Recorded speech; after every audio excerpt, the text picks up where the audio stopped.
So yang tempat attraction kita ada 3 stop ataupun 3 perhentian. So yang pertama is kita paling tinggi punya attraction lah, kita panggil Hilltop View dan Cafe. So dekat sana dia punya ketinggian about 100 to 120 meter altitude. Dekat sana boleh tengok pemandangan kita ataupun boleh tengok seluruh plantation kita dekat sana. Lepas tu yang kedua kita panggil Hiking Park untuk pergi peluk pokok ataupun lebih dekat dengan ini pokok gaharu.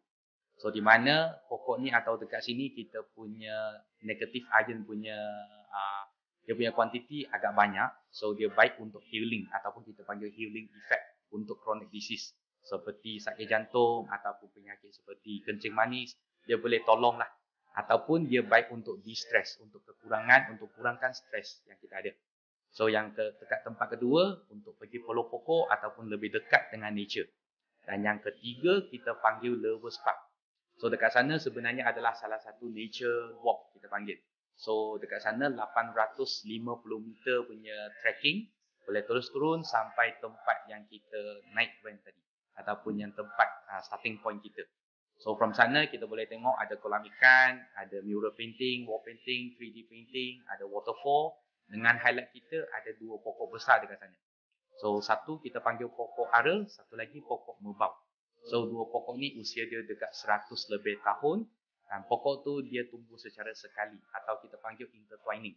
So that's why kita tak ada tebang dia, kita remain dia dekat sana dan namakan pokok ni Lovers Tree. So tempat tu Lovers Park dekat sana.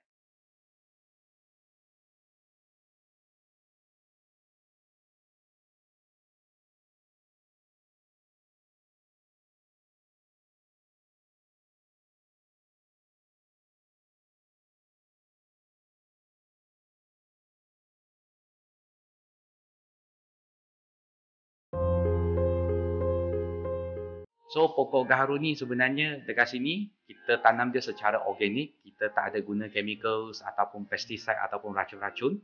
So di mana pokok ni dia selamat kalau kita nak dijadikan sebagai makanan atau minuman. So dalam market biasanya gaharu hanya dibuat untuk 2 produk utama. Satu untuk dijadikan parti minyak ataupun dijadikan sebagai colok ataupun incense dekat pasaran.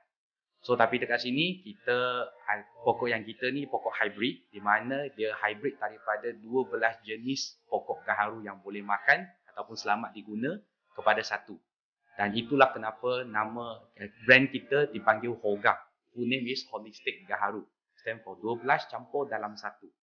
So dekat sini kita punya pokok gaharu dia boleh selain daripada untuk dijadikan colok, incense ataupun sebagai parti minyak, kita boleh dijadikan sebagai teh.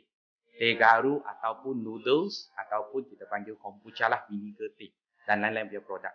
Dan salah satu yang hot punya F&B sekarang kita punya snack adalah aiskrim kita lah, aiskrim gaharu. So teh yang kita jual sekarang ni, kita punya main produk teh ni dia baik untuk 4 kategori of pesakit ataupun penyakit.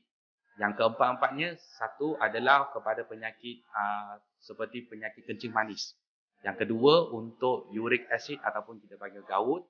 Yang ketiga di mana malam susah tidur ataupun insomnia.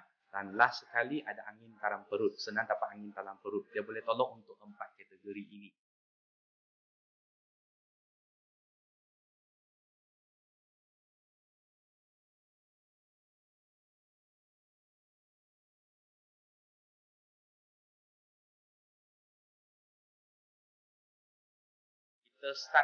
Kita punya penanaman gaharu daripada 1992 dan kita buka untuk pelancongan pada tahun around 2010.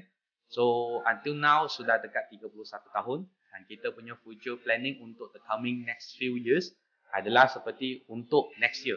Kerana next year adalah tahun Melawat Perak 2024, kita ada buat satu program di mana kita buka untuk trekking activity, a whole year trekking activity, dan ini adalah di mana lebih dekat dengan nature dan lebih dekat dengan ini pokok gaharu ataupun the century of agawut yang kita ada.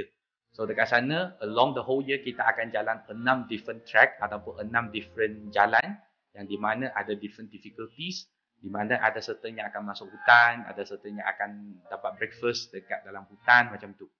And then future juga maybe kita akan buka for campsite di mana kita akan allow a certain number of public to come in and then they can have their own time dekat sini and they boleh enjoy the nature yang kita ada and sleep ataupun having their night in the sanctuary of Agawut.